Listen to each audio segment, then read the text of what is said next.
So is it like hypnosis teaches you how to talk to your mind? Part of it. But more than that, it's about having somebody else do that negotiation for you. Okay. If you're in conflict with your mind doesn't trust you. Right? All the changes you want to make are to let you do things that it thinks are bad, wrong, or dangerous in some way. Right? So of course it's not going to let you change it. You're doing stuff that it thinks is dumb, going to get you in trouble. Right? So thank you for joining, Ryan.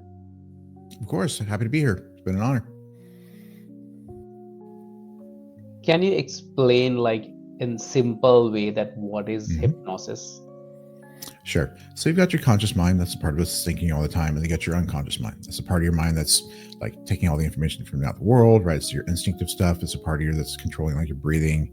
It's a part of you that like translates language for you and sounds and all that sort of stuff. It's got a lot of different functions just to kind of interpret the world, right? And that part of your mind is running on automatic.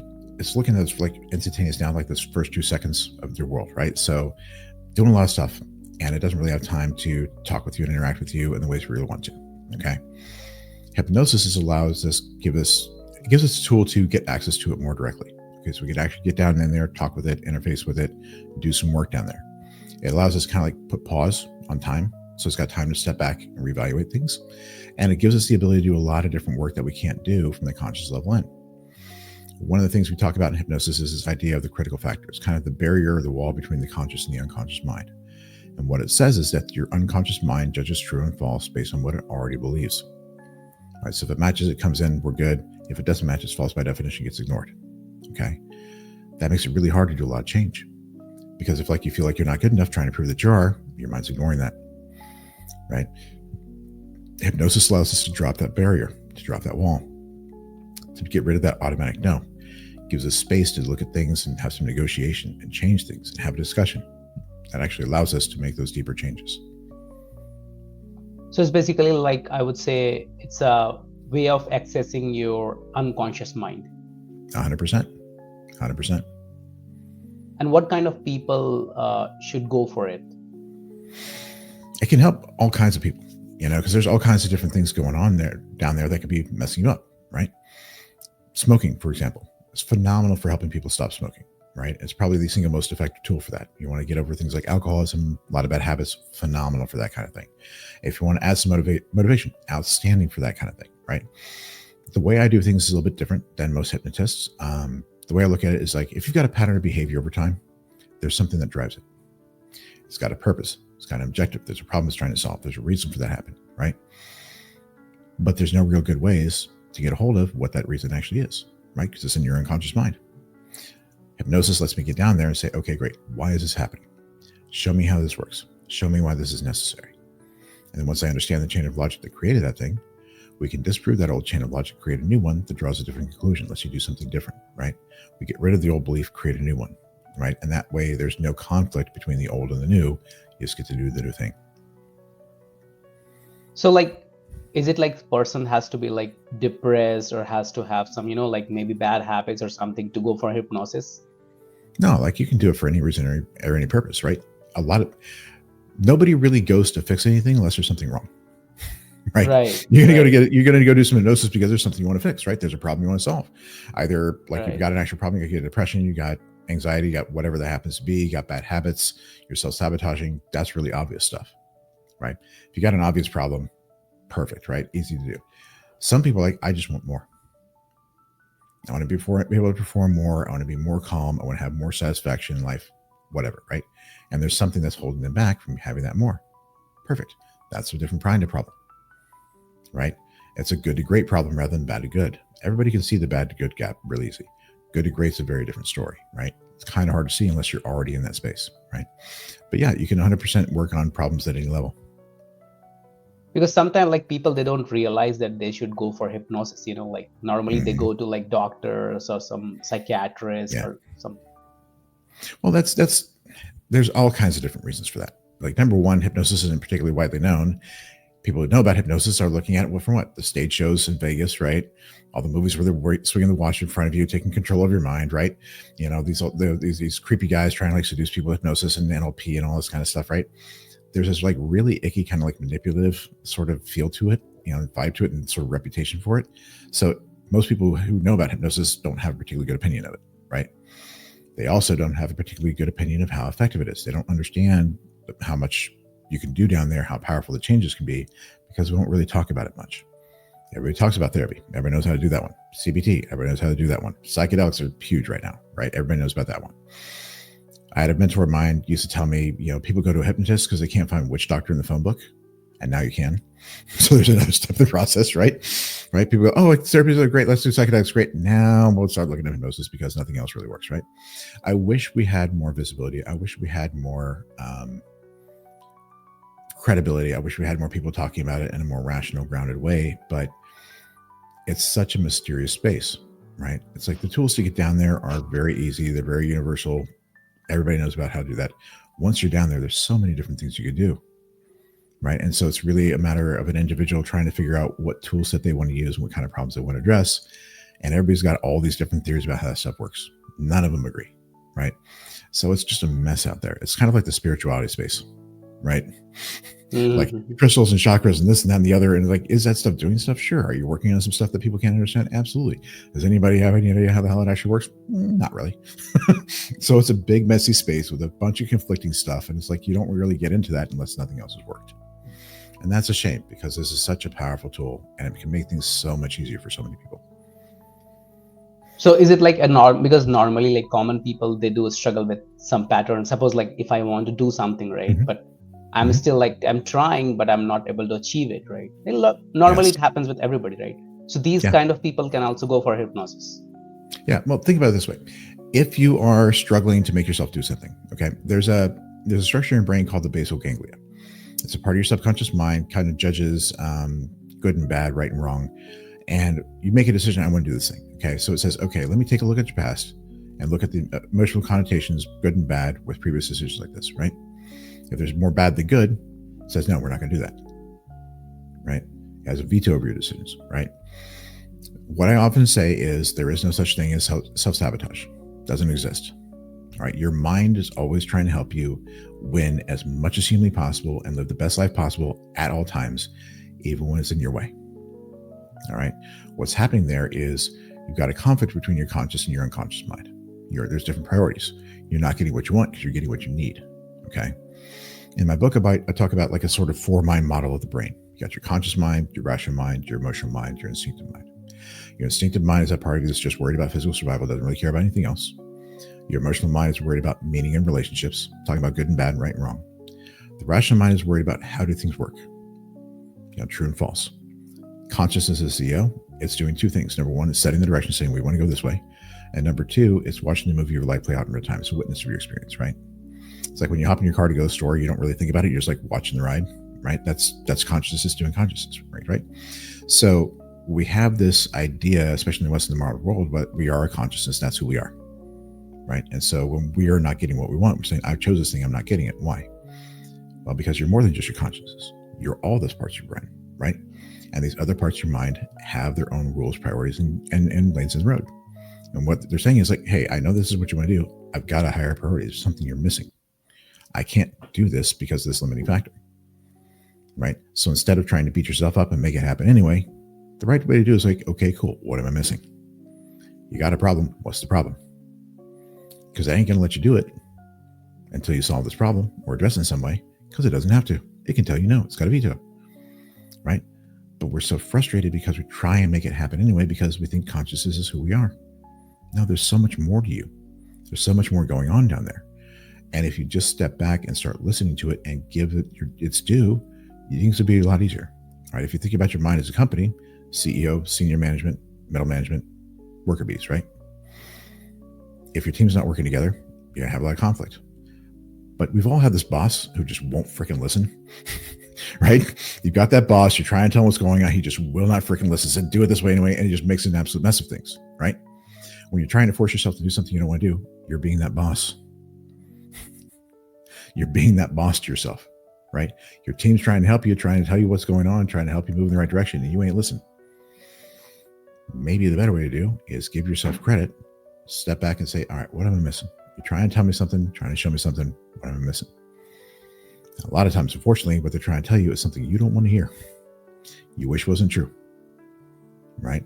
And that's hard. But if you can allow it to be true long enough to figure out what the problem is, you can fix it. If you're trying to get somewhere in life, you got to go from point A to point B. No other way to do it, which means you have to understand what point A really is. You got to understand, own, and accept where you're starting from, because that's the only way you can plot a course from there to where you want to go in life. And so many of us don't like the answer when we say, where am I at? Don't like the answer when we say, who am I? So we say, I don't want to be that. Never pretend to be somebody else. Okay, you can. You're not going to get where you want to go in life because you're not starting from point A. And that's part of the reason that we do hypnosis is like get down and figure out what's going on, get the team on board, resolve all those conflicts so you can actually start moving, getting where you want to be in life. So is it like hypnosis teaches you how to talk to your mind? Part of it. But more than that, it's about having somebody else do that negotiation for you. Okay. If you're in conflict with your mind doesn't trust you. Right? All the changes you want to make are to let you do things that it thinks are bad, wrong, or dangerous in some way. Right? So of course it's not going to let you change it. You're doing stuff that it thinks is dumb, going to get you in trouble. Right? Awesome. So it's like you're the CEO of a company, your workers are on strike, but they're all union, so you can't fire them. Right? Normally, if I got a company, people are backing up, get rid of new people, can't really do that with you. Unfortunately, it doesn't work that way. Right? So what do you got to do? You got to hire that labor negotiator. You got to have that neutral third party come in and sit down and say, okay, guys, like what's going on? Let me figure out like what's the conflict here, right? Because that part of your mind has what it considers incredibly legitimate concerns. And if you knew what was actually going on in there, you probably understand, okay, yeah, that's a real problem, right? But you're not listening, you're not talking, there's bad blood, you can't communicate, fine, fair enough. Have somebody else come in, sit down, figure out what that conflict is, find a way to negotiate things, move forward, right? Because one of the problems is our unconscious mind builds all these beliefs about ourselves in the world when we're really young, right? Up until about 4, 5, 6, 7 years old, you don't really have that rational ability really hasn't come online, right? So you're dealing with things in a very emotional way. You know, your right side of your brain is really part of you that's really controlling things, right? And that's looking at like patterns over time, narratives that run through a bunch of events rather than individual things, right? Looking at the forest rather than the trees. Okay, as we gain more knowledge and get smarter and smarter and smarter, we get more and more detail oriented, understand things on a much more fine detail. But these overall conclusions, these forest level views never change, right? So it's running old paradigms on that kind of like meta level, right? That idea of like, I'm not good enough, still running, okay? Which is why we got to do all this little work. We got to chop down this tree. I'm not good enough here, great, fix that one. I'm not good enough here, fix this one, right? A lot of stuff is like, I'm not good enough, showing up in a bunch of different ways. Fair enough. If we start looking at those bigger conclusions, those bigger emotional narratives, the way the forest looks, making those changes to go from I'm not good enough to I'm good enough, a lot of this little stuff handles itself. All right. And that's where all the 90% of the conflict is. I know I'm good enough because I made it here. My mind doesn't believe it because it's looking at things from a different perspective, right? Figuring out what that disconnect is, figuring out what that conflict is, resolving that conflict, getting yourself on the same page with those both things. Now everything flows. Now everything's easy because everybody's on the same page. Run the same plan, on the same team, move in the same direction, same goal. Everything's easy. I got you. It's basically like you're onboarding a middleman who's going to do the negotiation on behalf. Exactly. Right? Because you can't do it yourself. That's one of the most frustrating things in my journey is my mind, like, turns out I have autism. One of the things about that is I cannot lie to myself. Okay, I can't pretend. The whole fake it till you make it. Nope. Right? Nope, doesn't work. So I'd be sitting there like, okay, great. I know this problem. I know exactly what I need to do to fix. Let me go ahead and fix it. My mind's like, nope, not allowed. What do you mean? It's like, nope, not allowed. It's like, son of a gun. So I know exactly what to do, know exactly how to fix it. I have to hire somebody else to do it for me. Incredibly frustrating. Incredibly. It's like being a brain surgeon, knowing exactly how to do the surgery and saying, okay, crap, you got to do it for me. Right? Because it's just not how it works. You can't be conscious and unconscious at the same time. If it doesn't trust you, it's not going to let you do the changes. Sometimes you just have to let somebody else do it for you. Right. And that's one of the hardest things. We're people, we're trying to make things happen. We're driven, we're capable, we're intelligent. We're used to being able to make things happen on our own. And there's this idea of if I have control over the process, I can guarantee the outcome because we've done that all of our lives. So it's the hardest thing to say, okay, I can't control this. I can't do this on my own. I have to allow somebody else to do it for me. Sometimes that's the only thing you can do, right? Get in a car wreck. You're not going to fix that stuff. Got to go to the hospital. Let them do the thing, right? Got to do brain surgery. Got to let somebody do that for you, right? There's just no other real way around it. And it's being able to be honest with yourself and saying, this is not something I can fix on my own, that opens the door to all these deeper changes. So anybody can be hypnotized? In my opinion, yes, if you want to be. Like 95%, there's always people on the ends of stuff that are crazy, but like, let's set it aside. Hypnosis is a voluntary process, right? I'm leading you through a particular process, leading you through a sequence of steps. You have to choose to follow. You have to follow along. You got to do the things I ask you to do. It's like doing a guided meditation. We're just taking you another level deep in your mind, right? But if you don't want to play the game, I can't do that, right? I cannot hypnotize you if you don't want to be hypnotized, right? If we're down there, you don't want to do something, you can tell me no. If you want to bring yourself out, you can, right? There's a number of people that I've worked with where they're coming in the door and they've got like control issues. They're afraid of stuff. There's stuff they don't want to confront. And if that's the case, fair enough. We got to do some work to get you to a place where you can do that so we can do this work. It's okay. Never really know what you're dealing with until you get started, just the way it is. But it's one of those things like, oh, shoot, I can't let myself get taken on that ride. I can't let go of the reins, right? I got to always be in control. So, well, if that's the case, conscious mind is still acting. I can't get you where you need to go, so you're not getting the results. So you can either get what you want or you can do what you're doing. Pick, right? And that's a hard decision to make. It's a hard thing to do, especially if that's the way you've been moving through the world, especially if that's what's protected you and gotten you where you want to be in life. So it's basically here. Yeah. No. The tools that got you here are not going to get you to the next stage. So it's like one of those big like growth evolution things you just got to understand and accept. It's basically some people, they don't want to like reveal the truth inside them. So they are like kind of scared. Often it's not that. Often they don't want to acknowledge the truth inside them. Right? This stuff happened. I don't like that. I'm going to pretend that's it. Oh, I moved past that. That's not a problem anymore. Yeah, really? Then why is it still running your life? But it's not a problem. It's really? It's still running your life. Yeah, but it's still running your life. Right? And it's that ability, man, that's one of the hardest things. If you are willing to just own and accept for a moment all these things about yourself you don't like, these things about yourself that you wish hadn't happened, right? The mistakes you made, whatever that happens to be. If you're willing to just like own that, let that be true for a moment so we can understand the impact it has in the role it's playing in your life, then we can fix it, right? But if you don't own it, can't do anything with it. If you refuse to touch it, that place is going to be unresolved, right? The place you're unwilling to go is where all your problems will hide until you're willing to go there. So it's basically like you have to be supportive if you want to be hypnotized. Yes, 100%. And like the hypnosis which people see on television and what happens in real world are like same or like it's? Again, it kind of depends. Like I said, if you're doing like sort of fixing work, therapeutic work, that kind of stuff, it's going to be like you're sitting in a psychologist's office, having the conversation. You're just going to be like a little bit zoned out, right? You're going to have your eyes closed, really relaxed, but the conversation tends to be the same. Stage hypnosis, that stuff's crazy. Got people doing all kinds of weird and crazy stuff, right? Stuff that you're using in movies where it's like mind control stuff, that's just a plot device. And just making it look good, right? It's like anything in a movie. It's all fake, but it looks good and it's fun, right? You're just not going to don't use it as a guide for real life or how things really work. So when you ask people questions during hypnosis, is it like you are trying to arouse your like subconscious mind to answer the questions? Exactly. Well, if you think about it, like if I ask you a question, you don't think about the answer first and say it, you just say it, right? That's your unconscious mind doing its job, doing its thing, right? But when you're in hypnosis, you've got access to even deeper parts of that, right? You've got access to like deep emotional mind, that deep instinctive mind, right?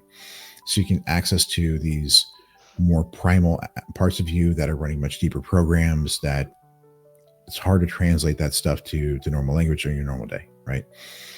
Part of it is because it doesn't have time to interact with you, right? It's too busy with stuff, right? Your instinctive mind is that part of you that's like responding within the first like couple hundred milliseconds to that baseball flying at your head at 100 miles an hour. It ain't got time to have a conversation with you. It doesn't, right? So part of the thing about putting somebody in trance is like you kind of get to hit pause, right? Where those parts of your brain don't have to do all that work. So there's space and time for them to kind of interact and take a step back and look at things in a different way, right? Which is why like the faster parts of your brain, like your emotional mind, instinctive mind, you can't really have a conversation with them on a regular basis. Your rational mind, on the other hand, you really can. Why? Because it's slower. It's designed to be interacting with that outside world in a much more direct way, right? Because it's trying to figure out how stuff works out there, right? So that's why it's really easy to have a rational conversation, persuade people on a rational level, because that part of your mind is designed to interact on that space and on that time scale. Your emotional mind, 10 times, 100 times faster, right? Doing 10 times, 100 times as much work. It ain't got time to slow down that way, right? So by getting somebody in trance, we get to hit pause, back up, create some space for these other parts of your mind to be able to have a more direct interaction with the outside world, right? Got to get you in a certain space, going from beta, that waking state, alpha is that meditative state, theta is that sort of like bridge between between waking and sleeping state. That's where you're playing in hypnosis, because it creates that kind of connection between the conscious and the unconscious mind, where we kind of bridge across those things, have a conversation across those things, right? It's a very special space, but a very powerful one, because of what it allows you to have access to and allows you to do.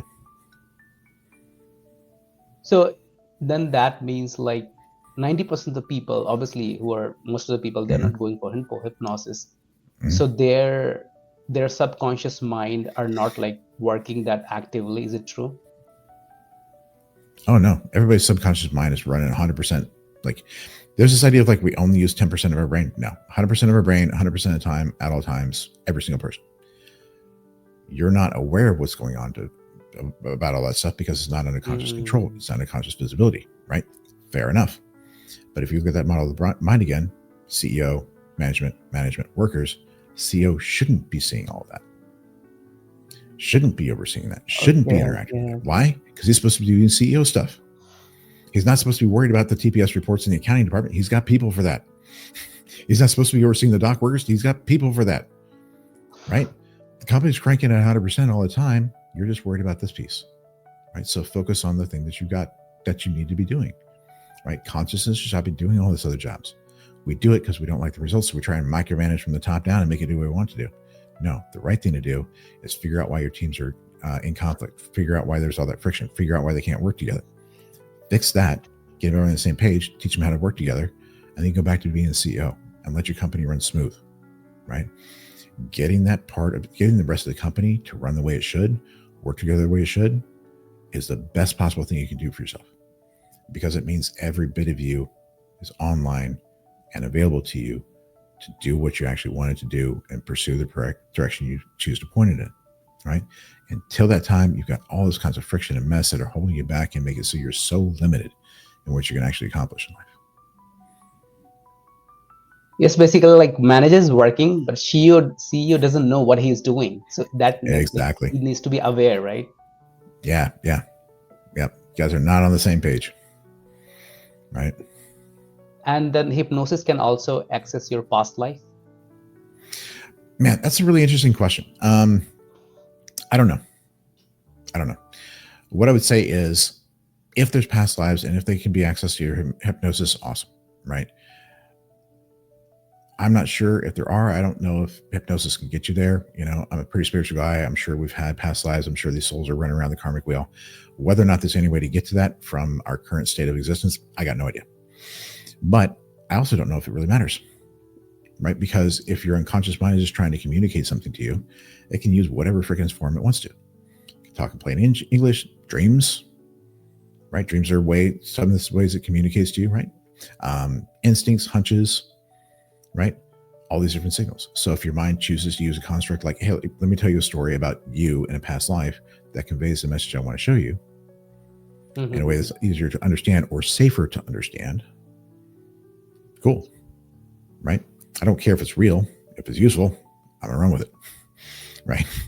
It doesn't matter if it's true. It matters if it's useful. It matters if it helps you understand things so that you can fix the problems, so you can move forward in life, because that's what it's there to do, right? And if there's no way for me to know if it's real or not, cool. There's all kinds of stuff about people getting organ transplants and having like awareness of what happened. Who knows, man? The world is a crazy, crazy place. We don't understand the smallest fraction of it, right? Gives you access to it, great. If it's just telling a story, great. Either way, you end up in the same place. Better. Things are fixed. Understand and move the world better.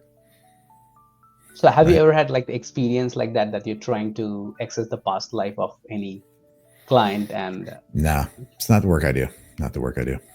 Like everybody, the thing is, like, if hypnosis is a set of tools to give you access to your unconscious mind, there's a million freaking things you can do when you're down there.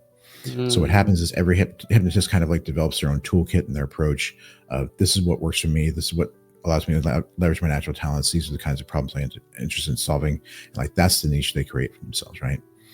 It's like anybody who trains to be a surgeon knows how to cut people up, but you specialize in the stuff you're good at. You specialize in the thing you're most interested in, right? Some people are more general, some people ER, some people are brain surgeons, some people orthopedics, right?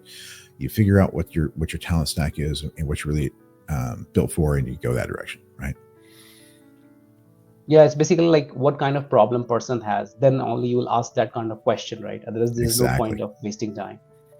Exactly. If you're coming to me, there's a certain kind of work you want to do. If you want something else, somebody else will be better at it, right? Don't ask me relationship advice. Wrong guy, right? I understand. So what is the like success rate of this like hypnosis? With the work I do, it's extremely high. For a couple of different reasons. Number one, I'm getting people to a particularly defined endpoint. Like I'm going to get you here, right? And the deal is, you pay me a flat fee, I take you there. I don't care how long that takes, right? So until you get that result, we're going to keep working together. So my success rate is really, really high because I don't stop until you're there. If you talk about a lot of the other stuff, man, it really kind of depends upon the approach. A lot of hypnosis these days is based on suggestion and persuasion. I'm going to dump a bunch of good stuff in and hope it sticks. But you got a new belief set, an old belief set. They're fighting. The old belief set has a lot more evidence on side, right? So typically that wins out.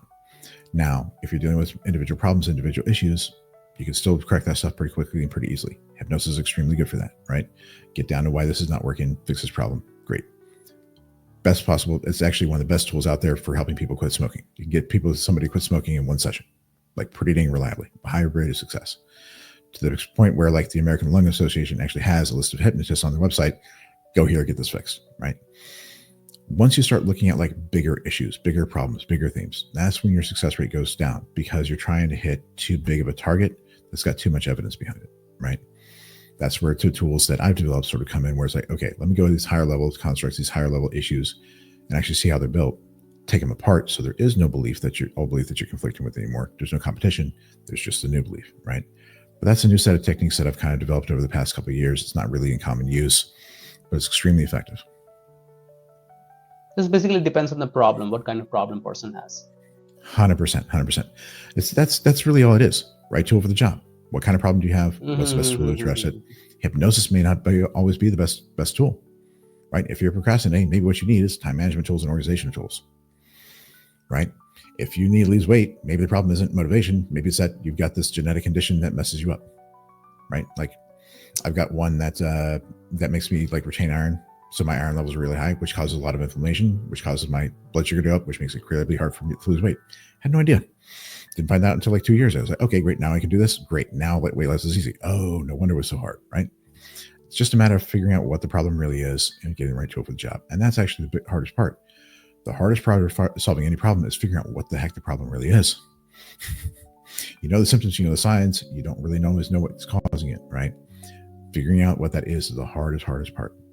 And the best thing you can do in that instance is start asking yourself, what am I missing? What am I missing? I'm doing this. I should be getting this result. I'm not. What am I missing? If this thing was going to work, it would have worked by now. It ain't worked. What's going on? Therefore, this doesn't work this way. I don't care what anyone says. This ain't the problem. Great. What do I need to do to figure out what the problem is? Right? And understanding what the problem really is and where it's at, that's what helps you solve it. Right? A lot of stuff is going on in the unconscious mind. That's not where the only place it is. Right? There's all kinds of other places. It could be a conscious thing. It could be a neurochemistry thing. It could be a physical thing. It could be who knows. Right? So it's not a cure-all tool. It's find the right tool for the right job, given the problem you're solving. And from the market standard, how expensive is this like process for a session? I don't do sessions. Again, I charge for result. Right? Sessions for individual hypnotists, man, it could go anywhere from $100 to like $1,000. There's a guy in LA that's charging like 10 grand for a session, right? But he's really? He's got like fame and everything else is like, it's not like a psychologist or a mechanic, right? You're not charging $150, $250 an hour. This is a very different world, very different skill set. You get to charge based on the impact that you can make, right? If I pay somebody 10 grand and they can fix a problem in an hour or two, cool, right? Because at that point, I'm paying for speed, efficacy, time, I'm Right. not paying for expertise. Like, I want this done now, so I'm paying for speed, right? Somebody else, I'm paying for time because I don't need. It's like either I don't have the resources or I don't care about the speed. It's just a matter of like finding the right tool for the job, right person, right? You can find somebody for every budget. Now, there's all kinds of free stuff up on YouTube. Millions of hypnosis videos on YouTube, right? Got some problems with procrastination? Awesome. Procrastination, hypnosis, YouTube, see what comes up. Play with some of those. You might be able to fix your problem for free. May not even have to go find somebody, right? If there's a bunch of suggestion persuasion stuff, I ain't got to sit there and tell it to you person to person. Millions of recordings out there. Go try that. Mm-hmm. But the average price you are telling, like it could be like between 100 to I have no 200, idea. $300. I don't do session. I haven't done sessions for a while. I charge a flat fee. I take you to a particular result. That's how I work. I don't care how many sessions it takes. You're paying for result. You're not paying for sessions. Yeah. It's more about like contract. Okay, this much you're gonna pay. I'm gonna deliver this. Yes, 100%. That's the way I work. A lot of hypnotists do sessions. Some people do packages of sessions. This is the way that works best for me because I've got a particular end state that I'm trying to get some people to. Mm-hmm. And also the price depends on what kind of problem you're bringing in. Yeah, 100%. Like everything, right? If you want to lose weight, you can charge, you can grab a book online. You can work with a coach for $100 an hour. You can work with one of the finest people in the country. He's several $1,000 an hour. You can go like weight loss clinic and be there for 3 months and you pay like 50 grand to lose 90 pounds, whatever it is. Like the price doesn't matter. People are looking around thinking, how much should it be? No. How long do you want to spend?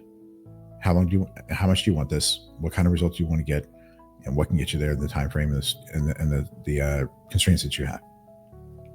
Mm-hmm. Because price is also like one of the factors some people like rethink, should I go? No, it's not. What should I have? No, it's not. No, it's not. No, it's not. Price is the excuse you use not to do the thing. Price is the excuse you use not to do the thing. That's all it is. If you want it, you'll pay for it. If you want it, you'll do what's necessary to get it. If you really want it, you're going to do whatever you have to get it. And if money's a problem, great. There's called credit cards. There's called loans. There's get another job. If you want it, you will do what's necessary to get it. If you're worrying about price, if you're asking about price, you don't actually want it. You're looking for an excuse not to do it, right? Whether it's scary, whether it's hard, whatever it is, you're looking for an excuse not to. If you want it, you will figure it out, right? Mm-hmm. I went on my own healing journey, and it's like, I cannot deal with having these problems anymore. I have to fix this. And so over the course of about 2.5 years, I spent over $120,000 on stuff to fix myself. I didn't care. I had to figure this out or I was done. I was not going to keep on suffering the way I was. Figure this out or I'm done. So I didn't care how much it cost. Took money out of savings. I ran up stuff on credit cards. I did not care because this had to be fixed, and I was not going to live my life that way anymore. If you really want it, if there's something you really need, if this is important to you, you will find a way. If you're not finding a way, this ain't important to you, right? And the price which you told is fine. Like it's not like somebody has to be millionaire for this. No. Like no, not at all. Again, all kinds of different people charging all kinds of different prices to do all kinds of different things. You don't have to worry about what people are charging in Hollywood. That doesn't freaking matter. Find somebody who fits your budget. Start with free stuff on YouTube. Grab some books. There's courses out there for 20, 40, 50 bucks. That'll help you solve your problems. Start there. If money is really an issue, if you don't really have resources, start there, right? But if you're saying, oh, if this guy's $10,000 an hour, I can't do it, then you're just finding an excuse not to do the thing, right? Start where you can, grab what you can, start with what your resources allow you, and work your way up from there. Because even if you don't solve the problem ultimately, you're giving yourself space, you're giving yourself time, you're giving yourself more resources, right? You're allowing yourself to do more. It's an iterative process, okay? You're building capacity, every step along the way, things are getting better. Don't wait to grab the biggest, baddest guy that can do the thing. No, freaking do what you can, right? If you're not doing that, you don't want it. Mm-hmm. Or you're scared of it, or you're not allowing yourself, you're not willing to face the reality of what you're dealing with. And you'd rather stay comfortable than face the pain and the fear of actually having to do the work and what that might bring up. Resources are an excuse, always. The internet exists. There are so much stuff out there that's for free or cheap. If you're not willing to go do that, you don't want it. Mm-hmm. I don't have like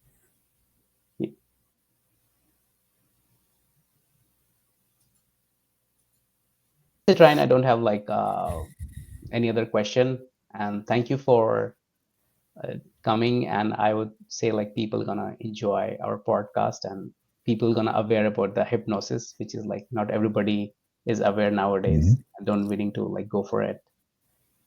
So Awesome. Well, I thank you so appreciate much you for having your me time. here. Mhm. Yeah. Cheers.